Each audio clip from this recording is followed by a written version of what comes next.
Get ready, Central Georgia. This is Alex Habersham, publisher of the Macon, Middle Georgia Black Pages. I'm happy to inform the community, particularly business owners, that we're working on a new edition of the Macon, Middle Georgia Black Pages and Resource Guide. Coming soon. So call today. You need to be a part of this. Your resource guide to identify Black-owned businesses throughout Central Georgia. You either get your free listing and or your ad in the upcoming edition. We try to make it very easy through our book, electronic and digital formats, and social media. Reserve your ad space today. Call 478-464-0074. Visit our website at makingblackpages.com. You cannot afford not to advertise. Download the app. The new Macon, Middle Georgia Black Pages and Resource Guide is on the way. Coming soon.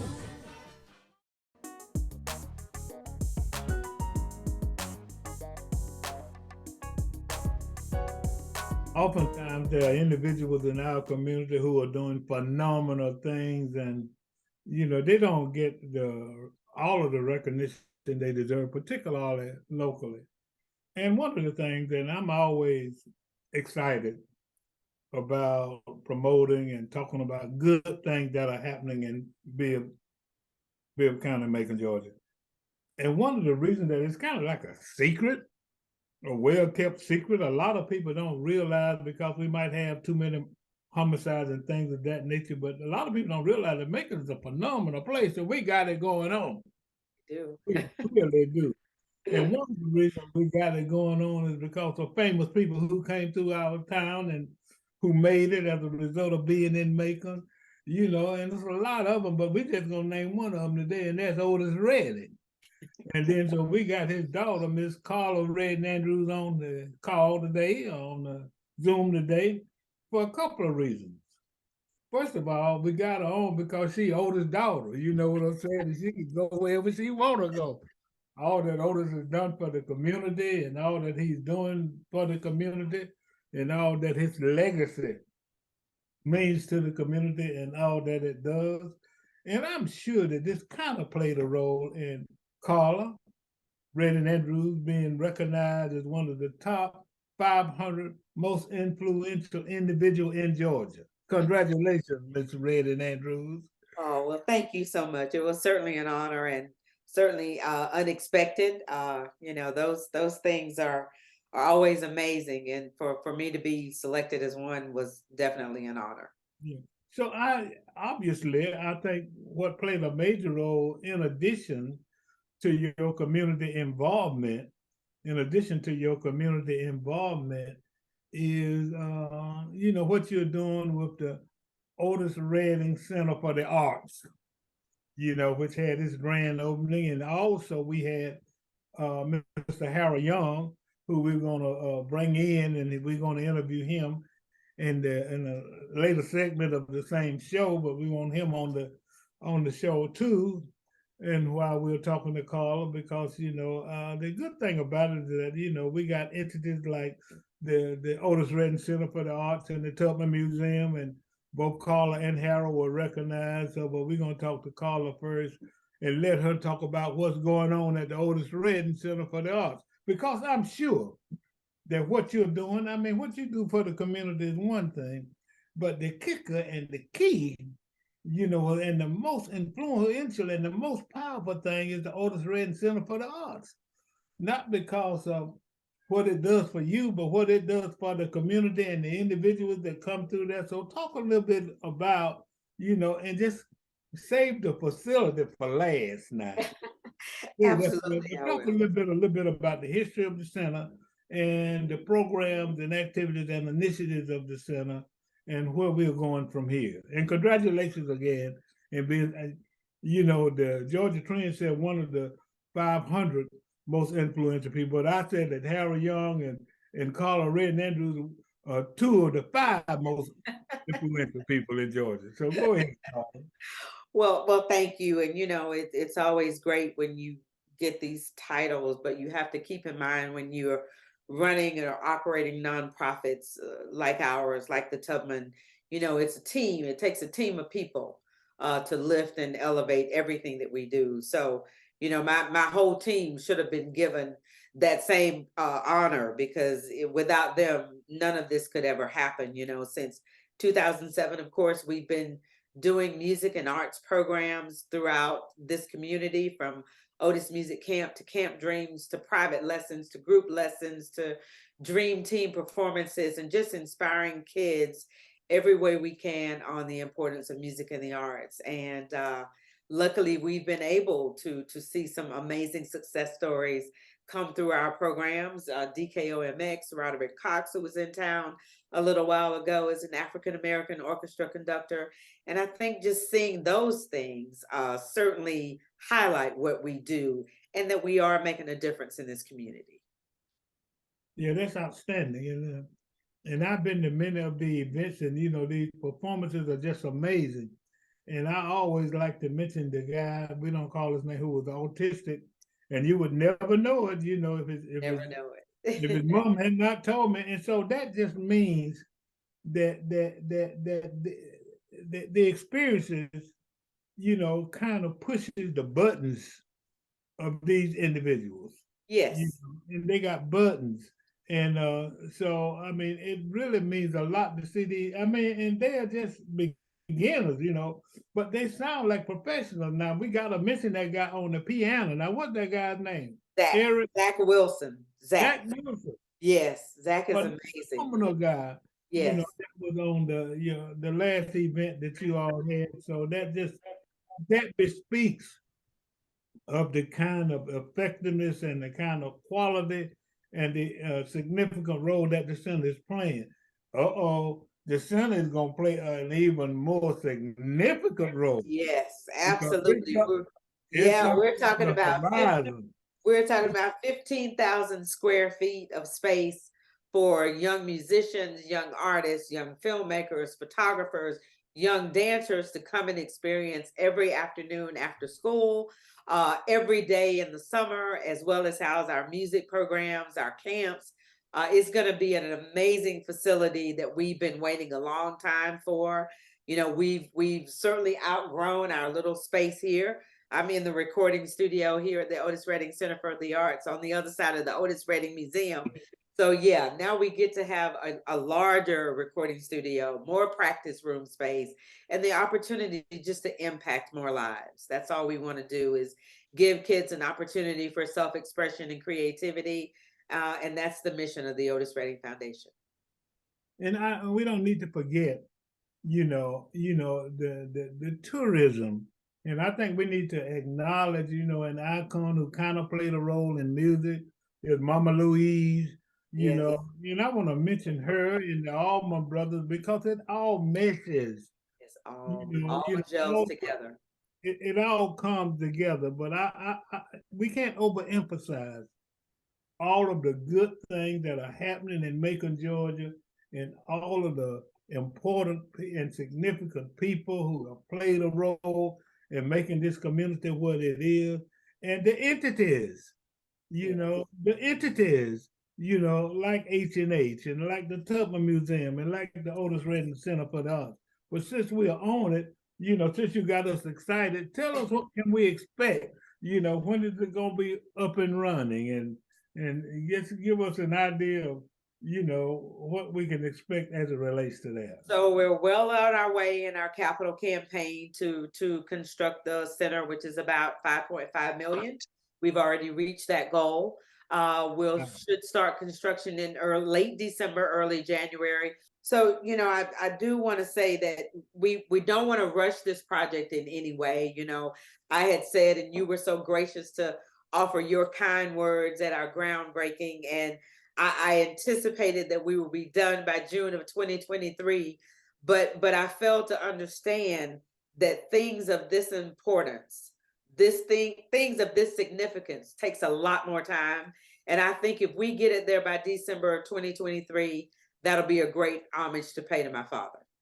It will. It really will. And I have to think about the analogy that I brought up when I kind of introduced, the little groundbreaking by playing the song "I Got Dreams to Remember."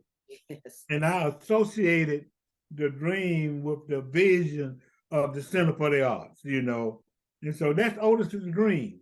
That's his dream. That's Otis's dream, and it's coming to a reality because of the support of the community, because of the drive of your mama, Miss Zelma, the Queen, the Queen, your kids, and you. So I want to congratulate you and your family and your board and everybody who's involved. This is phenomenal. And look, man, look. By the time we finish that center, and the Tubman is growing, we're gonna talk to Harold next. We're gonna have to build a new highway to Macon, Georgia, because people just gonna be coming from everywhere. Everywhere. That's everywhere. Right. That's exactly right. I agree with that. And the Center for the Arts. So I want to congratulate you on being named one of the top 500 most influential people in Georgia.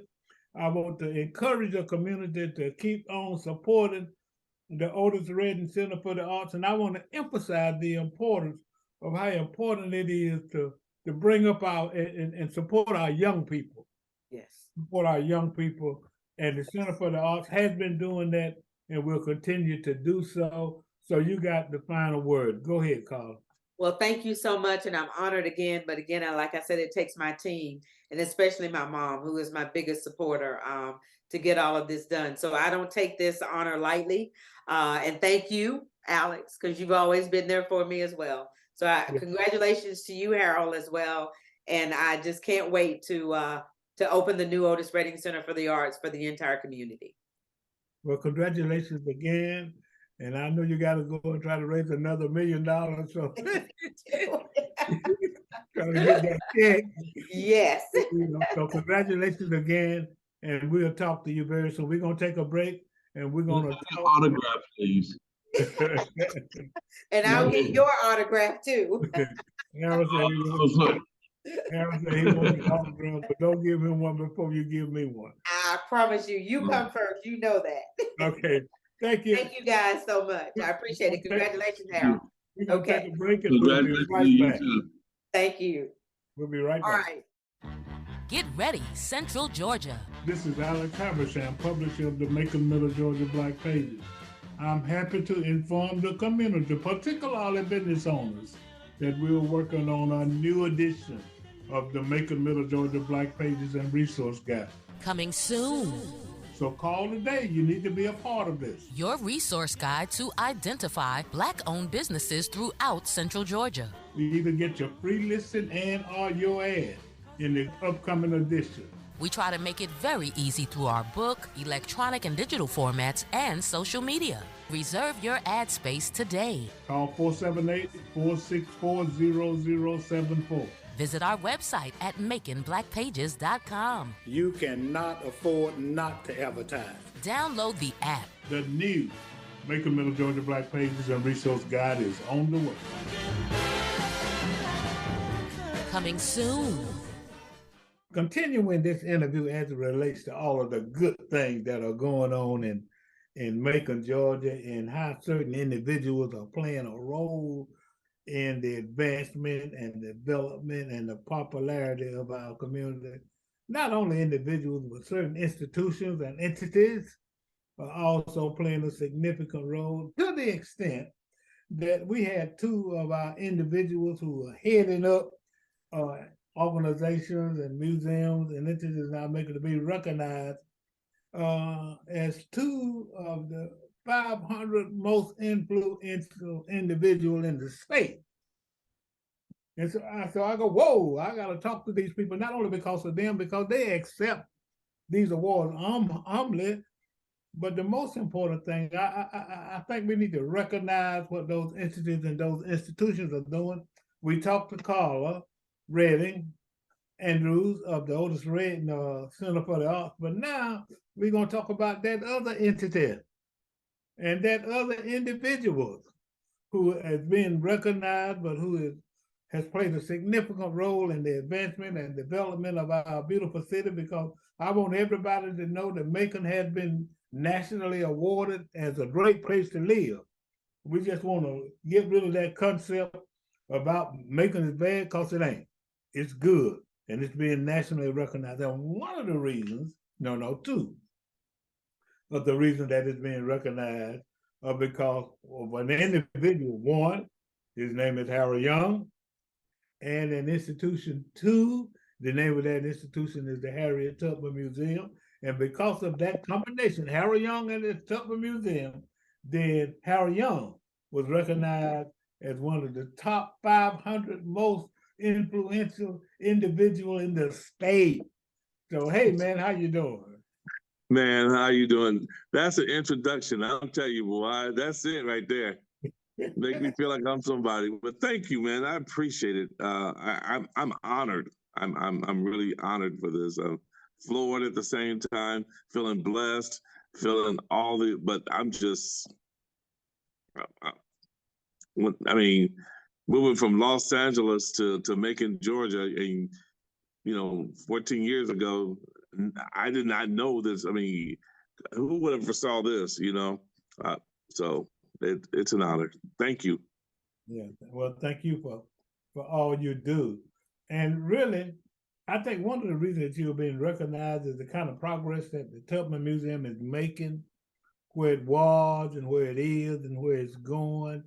So talk a little bit, because, let me tell you, if you don't know where you came from, you can't know where you're going. I don't mean that as it relates to what you're doing on a daily basis, but I mean that as it relates to the community. Need to be familiar with the Tubman African American Museum brings to the table as it relates to kind of give us ideas and concepts and histories and images of what happened to the African American community historically, which provides a springboard for us to move toward the future. So what's going on at the Tubman, brother? Listen, we are excited about what's going on. It's interesting you said that. I appreciate that, because I didn't think we're going to last as long, but by us being who we are, vibrant and people, we're going to press on in spite of the difficulties in life. We, the Tubman African American Museum, celebrating 41 years this year. In fact, this coming Sunday, we're going to honor Father Kyle for his contributions with the Tubman starting it, and so it's so much going on. I mean, we just getting ready for all that jazz. And the month of February, we're going to open up an exhibit with Tyler Perry that we've been working on for the last 4 years. Then we got the Pan-African Festival coming again. We're going to start up Tasty Tuesdays again, that the community really embarked with. I mean, telling you, and I learned that from you, sir, because what you're doing on your Fridays. I was like, man, we need to do this on an odd day, on a Tuesday afternoon. People get off of work, come down, food trucks, music, and have a good time, and so. Thank you for setting the trend too. So I'm just in this space right now and just receiving whatever God has for me, man. Well, he sure is good to you, brother, because he's bringing a lot of good things your way, not only as it relates to recognition, but also as it relates to the kind of impact that the Tubman African American Museum has on our community. I want us to spend a minute, if you would, Director Young, to kind of let the community know that the Tubman is for everybody. Watch me. And we have a responsibility, and we owe it to our ancestors and all those people who fought for us, many of whom are pictured and featured in the Tubman, that we need to, I just want to see more community involvement and participation in and at the Tubman. So talk a little bit about that and explain to the community what it means and what's available at the Tubman. Thank you for that segue, because this Tubman Museum is for everybody. And it's not just because we have the name African American. That's just a direction of this is a museum through the eyes of African Americans. That's the best way I can explain it. With art, history, and culture.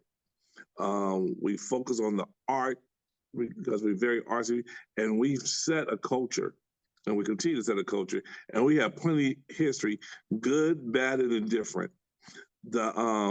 The people that are in our community and across the world need to really understand that it's not here to make anybody feel bad, but we want you to understand what we went through. And, a lot of times right now they have this thing they want to shut it down and let's not discuss it. I actually heard a person from our other culture said slavery wasn't that bad. I don't know why they keep talking about it. That's just amazing to me. I'm like, they keep bringing it up that they're free now, so why are they talking about it? Wow. We talk about it because we need to understand, like you said, if you don't know where you've been, you're going to end up right back there again.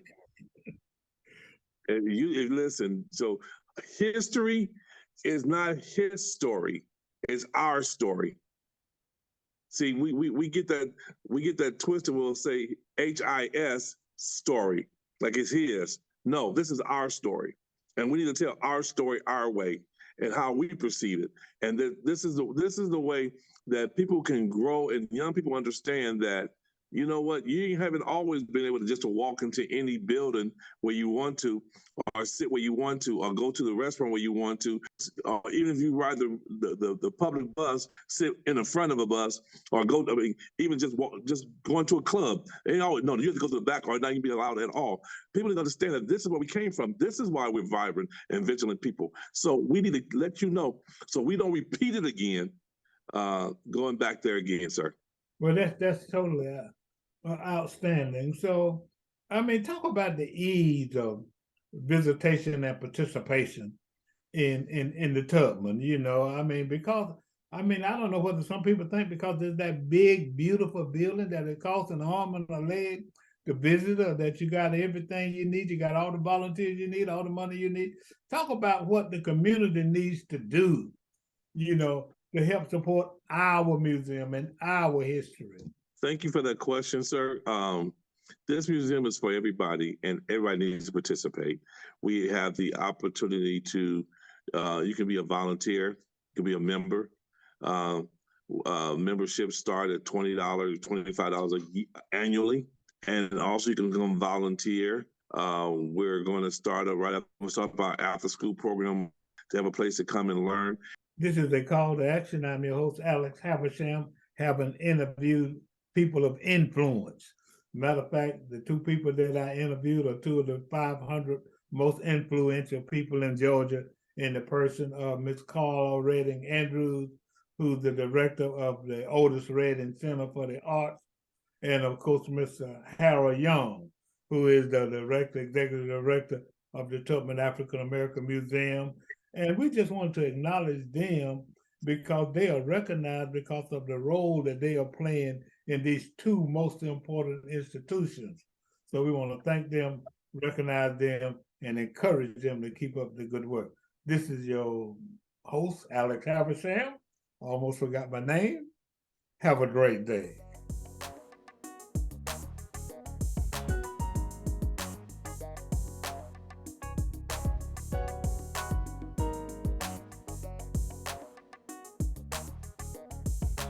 www.makingblackpages.com. Get ready, Central Georgia. This is Alex Habersham, publisher of the Macon Middle Georgia Black Pages. I'm happy to inform the community, particularly business owners, that we're working on a new edition of the Macon Middle Georgia Black Pages and Resource Guide. Coming soon. So call today. You need to be a part of this. Your resource guide to identify Black-owned businesses throughout Central Georgia. You either get your free listing and or your ad in the upcoming edition. We try to make it very easy through our book, electronic and digital formats, and social media. Reserve your ad space today. Call 478-464-0074. Visit our website at makingblackpages.com. You cannot afford not to advertise. Download the app. The new Macon Middle Georgia Black Pages and Resource Guide is on the way. Coming soon.